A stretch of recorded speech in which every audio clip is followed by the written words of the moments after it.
అమరావతి కథలు. అదుగో అద్గద్గో బస్. పట్నం నుంచి బస్సు వస్తోంది. ఎప్పుడు? ఇయ్యాలే 12 గంటల వేళ. ఓలమ్మో బస్సా? Engine bus. మరో డ్రైవర్ చక్రం తిప్పితే పట్నం నుంచి ఇక్కడికి వచ్చి వారిపోతుంది. అంటే గాలిలో ఎగురుతొక్కుంటా వస్తుందా? నేల మీదే పరిగెత్తుతారు కానీ గాలిలో ఎగిరినట్టుంటుంది. ఓలమ్మో బస్సు వస్తోందేముందే. ఓరయ్యో ఇంజను బస్సు రోవ్. పట్నం నుంచి బస్సు వస్తుందన్న వార్త చిచ్చులా నిమిషాల మీద ఊరంతా పాకిపోయింది. నీలాంటి రేవులో ఇదే చర్చ. మా లక్ష్మమ్మ గారి చెట్టు దగ్గర, పల్ల వీధిలో, మిట్ట మీద, గొల్లపాలెంలో, సాలిపేటలో అంతా రాబోయే బస్సు గురించి కబుర్లు. ఈ వార్త పొలానికి కూడా పాకింది. ఊరంతా అట్టుడికినట్టు పోతోంది. బస్సు వస్తోంది. చింతల చెట్టు రేవులో బట్టలు ఉతుక్కోవడానికి వచ్చిన ఆడవాళ్ళు కచ్చా పచ్చాగా తడిగుడ్డలతో గబాగబా ఇళ్ళకెళ్ళిపోయారు. చాలా చాకల వాళ్ళు ఆ రోజు రేవు కట్టేశారు. సాలిపేటలో మగ్గిలాలు పోయాయి. రేపు పడవకి జనం లేరు. పిల్లలు బళ్ళు ఎగ్గొట్టారు. పొలాల మీద కౌలి జనం పనులా పరిగెత్తుకొచ్చారు. ఇళ్లలో ఆడవాళ్ళు వంటలు ఆదరాబాదరగా చేసి అన్నాలు పెట్టేశారు. పిల్లలు నా కొత్తలాగు ఎక్కడ, నా పట్టు పరికిణి ఇవ్వవే అంటున్నారు. పెద్దలు చలవ పంచలు తీసి కట్టారు. ఆడవాళ్ళు జలలో పూలు తరుముకొని కొన్ని వడ్డాణాలు పెట్టారు. ఇంకా 12 కాకమునిపై ఇళ్లకు తాళాలు వేసి అందరిలో జనాన్ని పిలుచుకుంటూ ఊరేగింపుగా పెద్ద బజార్లోకి వచ్చారు. ఊరంతా పోలేరమ్మ జాతరలా కదిలి వచ్చింది. పెద్ద బజారుకి ఇరుపక్కల తొక్కిసలాటుకుంటూ జనం. ఆ జనం మధ్య చోట్లు చేసుకుంటూ సుబ్బయ్య, వీరయ్య చెక్కిలారు, ఉప్పసినగలు పోటీ అమ్ముతున్నారు. సందు జనమంతా కూడారు కాబట్టి గారడీవాడు ఆట ఆరంభించాడు. జనం దృష్టి ఆట మీద లేదు, బస్సు గురించి ఆలోచన.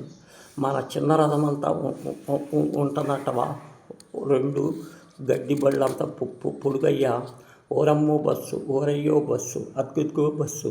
జనమంతా ఒక్కమ్మడిగా లేచిపోయారు. పిల్లలు తండ్రులు భుజాలెక్కారు.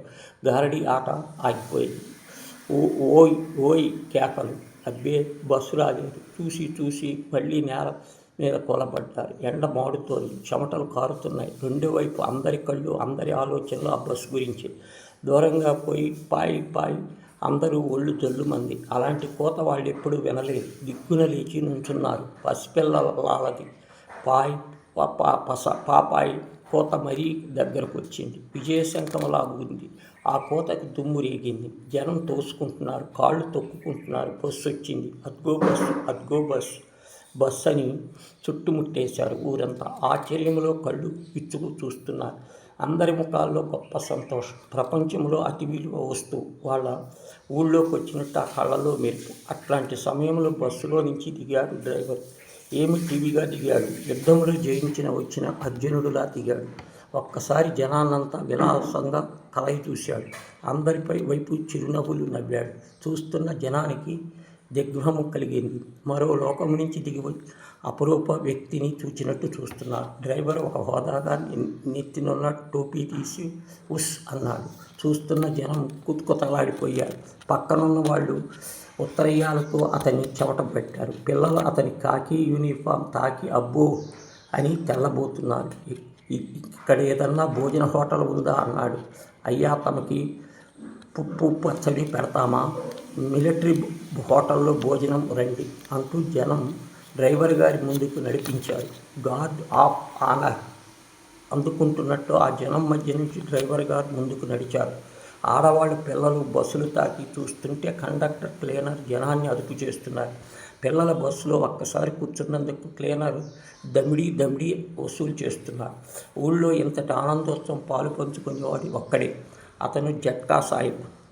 పక్క సందులో జట్కా నిలబెట్టి జాతరంతా చూస్తున్నారు. డ్రైవర్ గాడి ఫోజు చూస్తున్నాడు.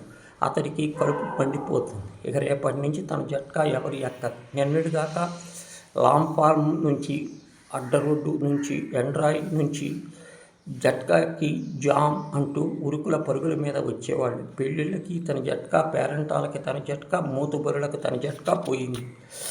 ఆ భోగం పోయింది. జట్కా సాహిబ్కి దుఃఖం గొంతులోకి వచ్చింది. బస్సు దగ్గర జనం ఎక్కువ లేరు. సందులో నుంచి జట్కా ముందు నడిపాడు. బస్ పక్క నుంచి జట్కా పోనిస్తూ చల్ రే భేటా చల్ అంటూ చండ్రకోళతో బస్ మీద ఒక్క పీక్ పీకాడు. ఆ మోతకి ముసలి గుర్రం చెంగున ఎగిరి పరిగెత్తింది. అది